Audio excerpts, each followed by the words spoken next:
आज की बड़ी खबरों को जानने का, तो इस वीडियो में आप जानने वाले हैं कोविन ऐप पर ऑनलाइन रजिस्ट्रेशन कराए बिना भी जा सकेंगे टीके लगवाने। केंद्र सरकार की सख्ती के बाद ट्विटर ने माने नए आईटी नियम, नियुक्त किए अंतरिम मुख्य अनुपालन अधिकारी। पश्चिम बंगाल की मुख्यमंत्री ममता बनर्जी को लिखे एक पत्र को सार्वजनिक करने को लेकर राज्यपाल जगदीप धनखड़ पर भड़की बंगाल सरकार। तो इसी तरह की तमाम बड़ी खबरें आप इस वीडियो में जानने वाले हैं, तो चैनल को सब्सक्राइब करके इस वीडियो के साथ बने रहें। अब ऑनलाइन रजिस्ट्रेशन कराए बिना भी जा सकते हैं टीका लगवाने। जी हां, कोविन ऐप पर ऑनलाइन रजिस्ट्रेशन कराए बिना भी जा सकते हैं अब टीके लगवाने। वैक्सीनेशन सेंटर जाकर उसी वक्त करवा सकते हैं रजिस्ट्रेशन, हाथों हाथ लगेगा आपका टीका। तो उधर राजधानी दिल्ली में वैक्सीन की कमी के चलते 18 से 44 साल की उम्र के लोगों के लिए बुधवार से सभी सेंटर बंद हैं। सरकार की सख्ती के बाद ट्विटर ने माने नए आईटी नियम। केंद्र सरकार की सख्ती के बाद ट्विटर ने माने नए आईटी नियम, नियुक्त किए अंतरिम मुख्य अनुपालन अधिकारी। कहा सरकार के साथ जल्द साझा करेंगे पूरी डिटेल। तो उधर गाजियाबाद में एक बुजुर्ग शख्स से मारपीट और दाढ़ी काटने के वायरल वीडियो मामले में गलत जानकारी साझा करने के आरोप में ट्विटर समेत 11 पर केस दर्ज कर लिया गया है। पुलिस ने इस मामले में लगाई धार्मिक भावनाएं आहत करने की धाराएं। राज्यपाल जगदीप धनखड़ पर भड़की बंगाल सरकार। जी हां, पश्चिम बंगाल के मुख्यमंत्री ममता बनर्जी को लिखे एक पत्र को सार्वजनिक करने को लेकर राज्यपाल जगदीप धनखड़ पर भड़की बंगाल सरकार। कहा पत्र में लिखी बातें मनगढ़ंत। राज्यपाल ने लिखा था कि बंगाल में चुनाव के बाद हुई हिंसा पर चुप है ममता, पीड़ितों के पुनर्वास और मुआवजे को लेकर भी नहीं उठाया कोई कदम।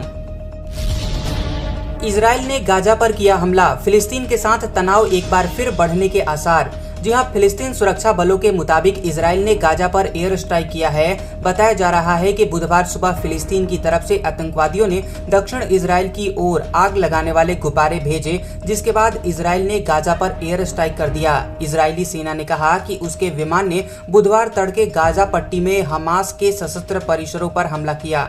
यह हमला फिलिस्तीनी इलाके की तरफ से आग वाले गुब्बारों के जवाब में था। अगर कोरोना के खिलाफ टीकाकरण अंतिम हथियार, तो फिर तीसरी लहर की चेतावनी क्यों? जी हां, अगर वैक्सीनेशन को कोरोना वायरस के खिलाफ बड़ा हथियार माना जा रहा है, तो फिर तीसरी लहर की चेतावनी क्यों दी जा रही है? यह एक अहम सवाल है। क्या वैक्सीनेशन इस महामारी से निपटने का अंतिम उपाय नहीं है? आपको बता दें कि जानकार इस विषय पर कहते हैं कि कोरोना वायरस की प्रकृति को अभी पूरी तरह से समझना बाकी है। जैसे जैसे केस सामने आ रहे हैं, उसके आधार पर शोध प्रक्रिया को आगे बढ़ाया जा रहा है। दरअसल जिस तरह से कोरोना वायरस अपने रंग रूप में बदलाव कर रहा है, उस लिहाज से चेतावनियां जारी की जा रही हैं।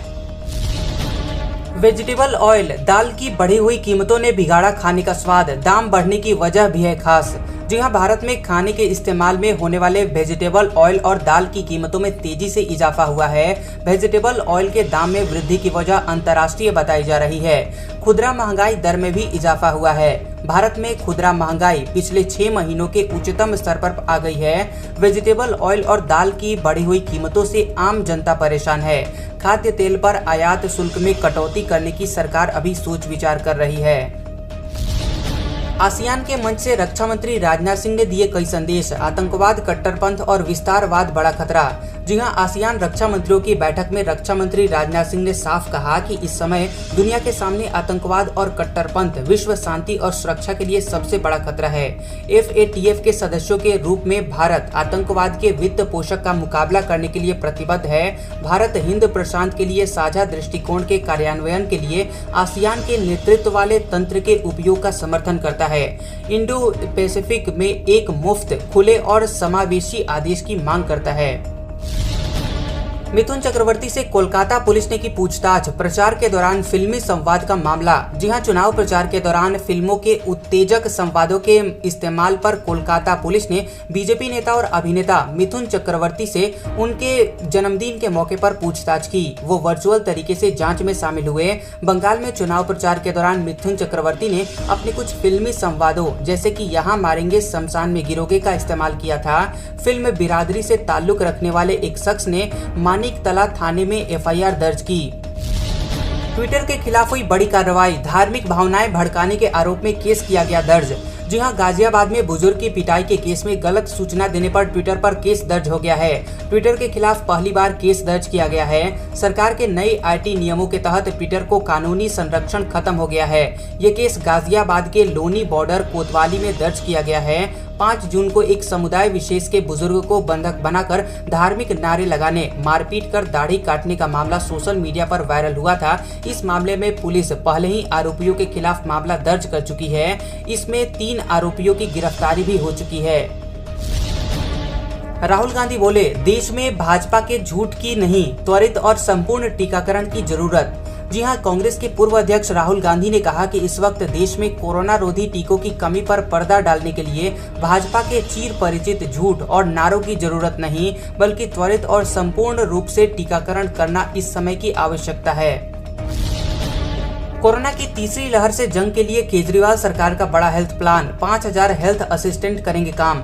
जी हां, दिल्ली को कोरोना वायरस की तीसरी लहर से बचाने के लिए सीएम अरविंद केजरीवाल ने हेल्थ प्लान तैयार किया है। इसके तहत 5000 हेल्थ असिस्टेंट तैयार किए जा रहे हैं। केजरीवाल ने कहा कि तीसरी लहर को देखते हुए सरकार ने 5000 हेल्थ असिस्टेंट तैयार करने का प्लान बनाया है। इन्हें 2-2 हफ्तों की ट्रेनिंग दिलवाई जाएगी। इसके बाद दिल्ली के 9 अस्पतालों में इन्हें बेसिक ट्रेनिंग दी जाएगी।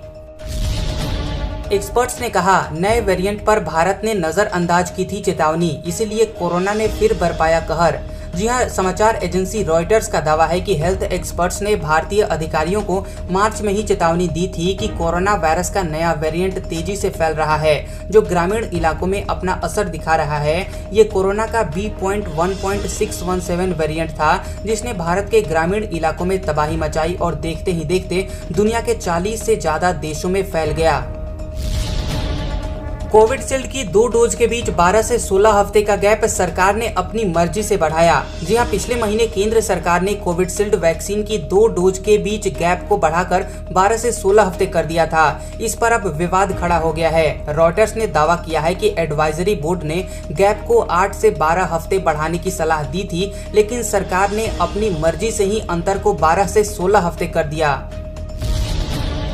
पंजाब में चुनाव से पहले खत्म नहीं हो रही है कांग्रेस की टेंशन। पैनल संग मीटिंग के बाद शांत हुए नवजोत सिंह सिद्धू। जी हां, कांग्रेस नेता नवजोत सिंह सिद्धू ने लगातार मुख्यमंत्री कैप्टन अमरिंदर सिंह के खिलाफ मोर्चा खोला हुआ है। माना जा रहा है कि नवजोत सिंह सिद्धू ने अब कैप्टन के अंडर में बतौर डिप्टी सीएम काम करने से भी इनकार कर दिया है।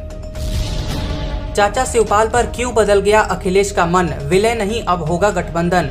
जी हां, अखिलेश यादव ने विधानसभा चुनाव के लिए अपने चाचा शिवपाल यादव की पार्टी प्रगतिशील समाजवादी पार्टी के साथ गठबंधन करने का ऐलान किया है, जबकि इससे पहले तक वह अपने चाचा को एडजस्ट करने और पार्टी के विलय कराने का प्रस्ताव दे रहे थे। कोरोना की लहर थम रही, मरने वाले लोगों का आंकड़ा नहीं। 24 घंटों में 2542 लोगों की जान गई, 62,000 नए मामले सामने आए। जी हां, भारत में कोरोना के 62,224 नए मामले सामने आने के बाद कुल पॉजिटिव मामलों की संख्या अब 2,96,33,000 हो गई है। तो वहीं 2,542 लोगों के जान जाने के बाद कुल मरने वाले लोगों का आंकड़ा 3,79,573 तक पहुंच गया है।